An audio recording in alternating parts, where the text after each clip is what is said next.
ഒരു സ്കൂളിലെ ഹെഡ് മാസ്റ്റർക്കെതിരായ പരാതി അവിടുത്തെ പ്യൂണിനെ കൊണ്ട് അന്വേഷിപ്പിച്ചാൽ എങ്ങനെയിരിക്കും? ADGP MR അജിത് കുമാറിനെതിരായ അന്വേഷണത്തിൽ PV അൻവറിന്റെ പ്രതികരണം ഇതാണ്. പോലീസിൽ ഏറ്റവും കരുത്തനെതിരെ കീഴുദ്യോഗസ്ഥർ തന്നെ പരാതി അന്വേഷിച്ചാൽ നീതിയുക്തമാകുമോ കാര്യങ്ങൾ? അജിത് കുമാറിനെതിരെ ഉന്നയിച്ച ആരോപണങ്ങൾ അന്വേഷിക്കുന്ന സംഘത്തിലെ 5-ൽ 4 പേരും ADGPയുടെ കീഴുദ്യോഗസ്ഥരാണ്. DGPയാണ് അന്വേഷണത്തിന് മേൽനോട്ടം വഹിക്കുക എന്നതാണ് സർക്കാർ വൃത്തങ്ങൾ നൽകുന്ന വിശദീകരണം. PV അൻവറിന്റെ ആരോപണങ്ങളെല്ലാം സമഗ്രമായി അന്വേഷിക്കണമെന്ന് DGP നിർദ്ദേശം നൽകിയിട്ടുണ്ട്.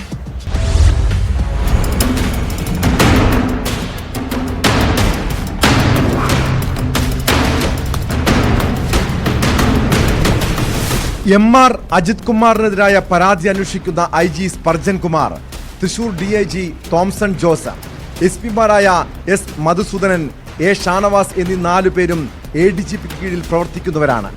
2 പേർ ADGPക്ക് നേരിട്ട് റിപ്പോർട്ട് ചെയ്യേണ്ടവരും.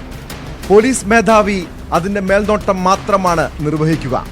തനിക്കെതിരായ അന്വേഷണ സംഘത്തെ തീരുമാനിക്കുന്ന കൂടിയാലോചനയിൽ അജിത് കുമാർ പങ്കെടുത്തതായും വിവരമുണ്ട്. അന്വേഷണ തലവൻ സംഘത്തിലെ അംഗങ്ങളെ തെരഞ്ഞെടുക്കുന്നതാണ് സാധാരണ രീതി. ഇവിടെ മുഖ്യമന്ത്രിയുടെ ഓഫീസാണ് സംഘത്തിലെ അംഗങ്ങളെയും നിശ്ചയിച്ചത്.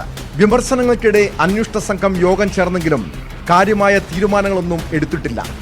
DGPയുടെ നേതൃത്വത്തിൽ വീണ്ടും യോഗം ചേർന്ന് അന്വേഷണം ഏതൊക്കെ ദിശയിലേക്ക് പോകണം എന്നതുൾപ്പെടെയുള്ള കാര്യങ്ങൾ തീരുമാനിക്കും. എന്തൊക്കെ തരത്തിലുള്ള അന്വേഷണ രീതികൾ അവലംബിക്കണം, കൃത്യമായ മാർഗനിർദ്ദേശങ്ങൾ നൽകുക തുടങ്ങിയ കാര്യങ്ങളായിരിക്കും യോഗത്തിലെ പ്രധാന ചർച്ച. അതേസമയം ADGPയെ മാറ്റി നിർത്താതെ അന്വേഷണം തുടരുന്നതിലുള്ള അതൃപ്തി PV അൻവർ പങ്കുവച്ചു. അജിത് കുമാറിനെ മാറ്റുന്ന കാര്യം സർക്കാരും മുഖ്യമന്ത്രിയുമാണ് തീരുമാനിക്കേണ്ടത്. ഹെഡ് മാസ്റ്റർക്കെതിരായ പരാതി പ്യൂണല്ല പരിശോധിക്കേണ്ടതെന്നും അൻവർ കുറ്റപ്പെടുത്തി. ഹെഡ് മാസ്റ്ററെ കുറിച്ചൊരു പരാതി വന്നു, വളരെ സീരിയസ് ആയ പരാതി ഹെഡ് മാസ്റ്ററെ കുറിച്ച്. അതാരാ അന്വേഷിക്കുക? ആ സ്കൂളിലെ കൂടെ പ്രവർത്തിക്കുന്ന അധ്യാപകനും അവിടുത്തെ പ്യൂണും ബെല്ലടിക്കുന്നവനാണോ അന്വേഷിക്കുക? എന്നിട്ട് ആ അദ്ദേഹത്തിന് തന്നെയാണോ റിപ്പോർട്ട് കൊടുക്കുക? അല്ലല്ലോ. അങ്ങനെയുള്ള ഒരു നയം ഉണ്ടാവും തോന്നുന്നുണ്ടോ? അല്ല ഞാൻ ചോദിക്കട്ടെ, അല്ല അങ്ങനെ ഒരു സംഭവം ഉണ്ടാവുമോ? അല്ല, അതിപ്പോ ഇന്ന് തന്നെ അത് നടക്കണം. ഇന്നലെയല്ലേ പെറ്റീഷൻ കൊടുത്തിട്ടുള്ളൂ. ഇത് പഠിക്കണ്ടേ? അതിന്റെ പ്രൊസീജിയർ ഇല്ലേ? അത് പഠിക്കേണ്ടവർ അങ്ങനെയാണ്. താങ്കൾ പറഞ്ഞ പോലെയാണ് പിയൂണും ക്ലർക്കുമാരും ചേർന്നാണ് ഹെഡ് മാസ്റ്ററിനെതിരെ. അങ്ങനെയല്ലേ? നിങ്ങൾക്കല്ലേ തിരക്ക്, എനിക്ക് ആ കാര്യത്തിലില്ല. എനിക്ക് ഇതിന് പ്രൊസീജിയർ പാലിക്കേണ്ടതുണ്ട്. ആ പ്രൊസീജിയർ അനുസരിച്ച് കാര്യങ്ങൾ നീങ്ങും. PV അൻവറിന്റെ നീക്കങ്ങൾ പാർട്ടി നേതൃത്വത്തിന്റെ അറിവോടെ എന്ന സംശയവും ബലപ്പെടുന്നുണ്ട്. മുഖ്യമന്ത്രിക്ക് നൽകിയ പരാതിയുടെ പകർപ്പ് CPM സംസ്ഥാന സെക്രട്ടറിക്കും അൻവർ നൽകിയത് P ശശിയെ ലക്ഷ്യമിട്ടെന്നാണ് സൂചന. അതിനിടെ മുൻ മലപ്പുറം SP സുജിത് ദാസിനെതിരെ ആരോപണവുമായി കൂടുതൽ പേർ രംഗത്തെത്തി. രാമനാട്ടുകര സ്വർണ്ണക്കടത്ത് കേസിലെ അന്വേഷണ ഉദ്യോഗസ്ഥനായിരുന്ന സുജിത് ദാസ് പ്രതികളിൽ നിന്ന് പണം വാങ്ങിയെന്നാണ് ആരോപണം.